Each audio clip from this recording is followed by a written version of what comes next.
And so finally, we have made it to the final video in this series, which is focusing on the archetype of Pisces.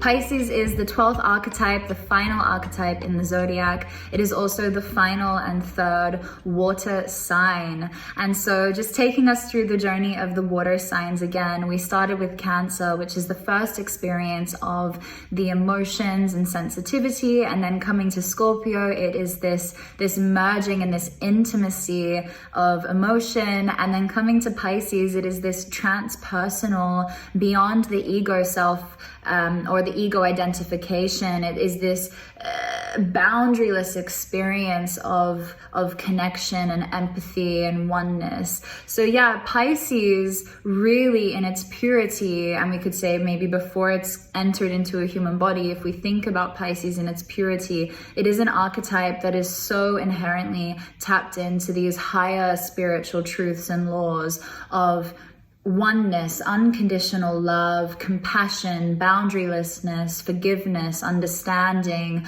And these are our ultimate truths, but the other thing is that we are living down here in a physical body and we are living in a duality. And so this duality is just as much our truth as everything that is beyond this duality. And that is very much something that the Piscean energy is needing to learn. A lot of Piscean people really struggle being in a body, and they struggle being and living here in this physical reality because it can feel so dense for them a lot of the time. And a lot of them can kind of feel like, okay, why am I here? Why have I come back here? I'm so close to being back home. I'm so connected to everything that is, on the other side of this experience. It's like they have one toe here, but the rest of them is elsewhere. And the thing is though, Pisces and Piscean dominant people, you are here to be the pioneer, to show us that there is more, that there is these spiritual truths, that there is this compassion and this empathy and this forgiveness in the world. You are here to remind us of that. And if we didn't have you here,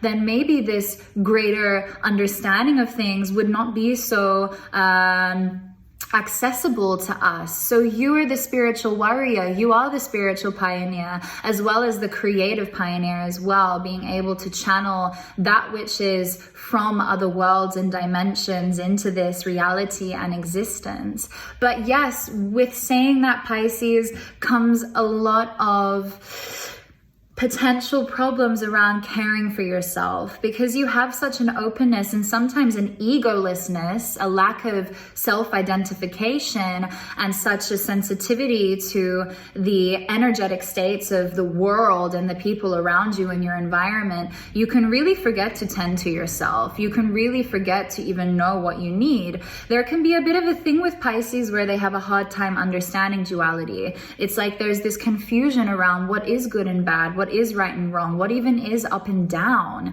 And so in many ways, Pisces, I'd say it's important for you to have people in your life that can be a reflection of this duality, that can be a reflection of the up and the down, the right and the wrong. Ultimately, this is something that you will have to decide for yourself. But like I said, there can be a bit of confusion there. And so it is important for you to have people in your field that you feel safe with and that you can trust. But again, that is also a journey for you, Pisces, because you are so good at seeing the best in people. You are so good at connecting with everyone and everything in the highest spiritual way possible, that again, sometimes you might forget to really see people and things for what they really are in the moment. So there can be a possibility, or one can be prone towards escapism and delusion and wearing the rose-colored glasses, let's say.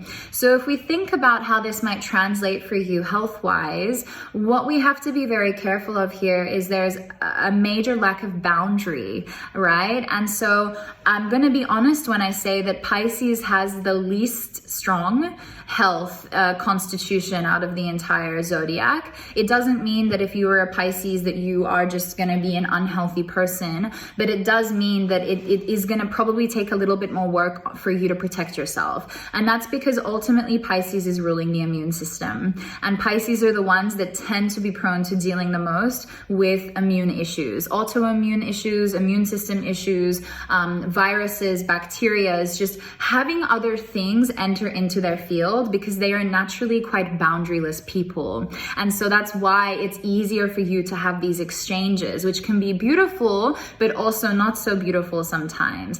And it's really because Pisces, part of your initiation and being here in a human body is also learning how to respect being in a human body again. And that means respecting the duality, respecting when it's time to say no, respecting the time when you need to set a boundary. Because again, as I like to say, saying no and setting boundaries is one of the best ways we communicate self-love to the universe and to ourselves, to our inner child. There's a lesson here around needing to protect yourself, Pisces, big time. So also Pisces is ruling the feet, the toes, and anything in the body that is to do with the diffusion of fluid, of liquid and gas in the body. Of course, there is this rulership over the lymphatic system and then even the pineal gland, naturally, because Pisces is this multi-dimensional, spiritual, mystical archetype. And trust me, Pisces, it is such an honor. I know it can sound a little bit like, oh my God, fuck, have I got the hardest one to come in with? Maybe to the ego, but it is an honor. If you have come back with any Piscean or water dominance, it is an honor because not everybody can deal with it, okay? And the thing I like to say about this energy is the gifts of being a Pisces is like the highest of the high, but the shadow can also be the lowest of the low. And it's completely dependent on you as an individual, how much you choose to set boundaries for yourself, how much you choose to take care of yourself. So there are lessons here around physically tending to the body, sleeping routine, eating routine. You need these things in your life to help bring you back to earth. But of course, in saying that, I also want to honor the fact that you are this mystical, spiritual, divine being. And so give yourself time and space to tap out of this dimension, to float off into space, to do your creative thing. That's also very important for your health. So some things that also we might look out for with the Pisces energy when it comes to health is an overly softening of tissues in the body and muscles. So lacking tone and strength. A big one is going to be addiction. So the thing with Piscean energy is that they can be quite prone to wanting to escape, which then can lead to some kind of substance that alters their state of being because they're ultimately wanting to escape back to nirvana. And the only way there is to find the nirvana within yourself, of course. We have to be careful here around becoming reliant on external substances. So Pisces, ultimately what I want to say for you is thank you for being this divine reflection of spirit, of compassion, of empathy, of creativity. You're the ones that are able to birth such creative beauty into this world, and we need you here. So thank you for being here, but please put yourself first because you are part of the whole, which means you are just as important as anybody else around you.